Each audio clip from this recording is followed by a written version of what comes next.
जयपुर से बड़ी खबर आ रही है, जहां प्रदेश में फर्जी पट्टों पर कांग्रेस के दावों की पोल खुली।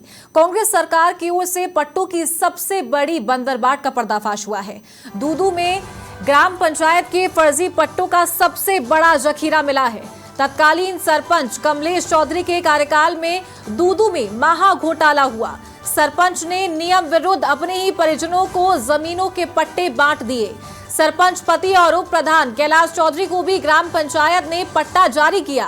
उप प्रधान और सरपंच पति कैलाश को पट्टे जारी करने में सभी नियम ताक पर रखे गए। सरपंच द्वारा पट्टों के महा घोटाले में अपने करीबी परिजनों और रिश्तेदारों को भी फंसाया। सरपंच पति के साथ साथ जेठ जेठानी, देवर देवरानी, रिश्ते के सास ससुर, परिजनों के पुत्र पुत्रियां भी फर्जी पट्टों के महा घोटाले में शामिल पाए गए हैं। हजारों पट्टों में अधिकांश कई लोगों के नाम से फर्जीवाड़ा कर पट्टे जारी किए गए। फर्जीवाड़ा कर पट्टे जारी करने वाले कर्मचारियों के नाम पर भी पट्टे बनाए गए हैं। दूदू के कांकड़िया नाला की बेशकीमती जमीन पर खुलेआम पट्टों की बंदरबाट हुई है। महा घोटाला करने वाली कमलेश चौधरी वर्तमान में दूदू नगर परिषद सभापति हैं। बांग्लादेशी, रोहिंग्या और शरणार्थियों के नाम पर फर्जी पट्टा बनाने पर भी आशंका है। फर्जी पट्टों के महा घोटाले पर जिला कलेक्टर जितेंद्र सोनी द्वारा गहन जांच के आदेश दिए गए।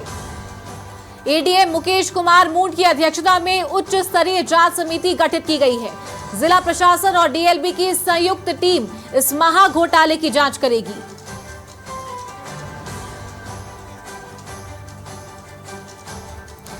और ज्यादा जानकारी के साथ वरिष्ठ सहयोगी राकेश शर्मा फोन लाइन पर जुड़ गए हैं। राकेश, फर्जी पट्टों पर कांग्रेस के दावों की पोल खुली है, क्या जानकारी है अब तक इस पूरे महा घोटाले को लेकर?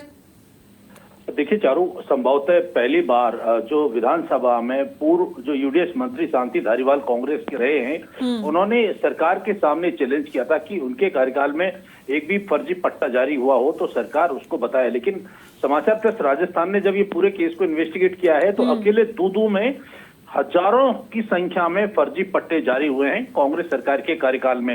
ये फर्जी पट्टे जो ग्राम पंचायत की सरपंच और बाद में जब नगर परिषद बनी तो वहां की जो चेयरमैन हैं कमलेश चौधरी, उन्होंने अपने परिजनों को बड़ी संख्या में फर्जी तरीके से जालसाजी के जरिए ये सरकारी जमीन यानी उन जमीनों पर जो है पट्टे आवंटित किए गए हैं। ये जमीन करोड़ों रुपए की जमीन है।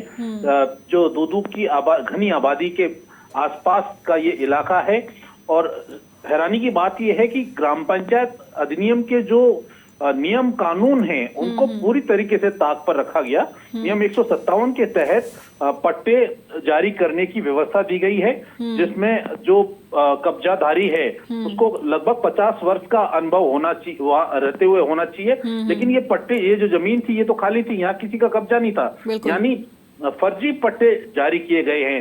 दूसरी तरफ जो आशंका जताई जा रही है कि लगभग 3,500 से 4,000 जो पट्टे जारी किए गए हैं, प्रधानमंत्री आवास जो योजना है उसका लाभ दिया गया है, उसमें कई बांग्लादेशी, रोहिंग्या और अन्य देशों के शरणार्थियों के नाम पर भी फर्जी पट्टे बने हैं। उनकी जो उसमें सबसे बड़ी बात यह है कि पट्टे जारी करने के बाद नगर परिषद के जो पदाधिकारी हैं, ग्राम पंचायत के जो पदाधिकारी हैं, उन्होंने इनकी जो सेल डीड खुद के नाम पर लिखवा ली है, यानी पट्टे किसी और के नाम पर और सेल डीड किसी और के नाम पर। यानी ये सरकारी जमीनों को हड़पने का एक बहुत बड़ा स्कैंडल दूदू में सामने आया है। इसकी जांच करने के लिए जिला कलेक्टर जितेंद्र सोनी ने आदेश जारी किए और उसके बाद एक उच्च स्तरीय 3 आरएस अधिकारियों की उच्च स्तरीय जांच कमेटी बनी है, जिसमें जिला प्रशासन के साथ साथ रेवेन्यू और डीएलबी के अधिकारी, चूंकि नगर परिषद डीएलबी के क्षेत्राधिकार में आता है, ग्राम पंचायत जो है जिला प्रशासन की उसमें, तो अब इसकी गहनता से जांच की जाएगी। नगर परिषद के द्वारा भी जो औद्योगिक जमीनें हैं, जो हाईवे के किनारे सरकारी जमीनें हैं, उन पर भी फर्जी पट्टे देने के जो है गंभीर शिकायतें जिला प्रशासन को मिली है। ठीक है, बहुत शुक्रिया आपका राकेश, ये जानकारी देने के लिए। तो वरिष्ठ सहयोगी राकेश शर्मा फोन लाइन पर हमारे साथ जुड़े थे और इस खबर को लेकर जानकारी दे रहे थे।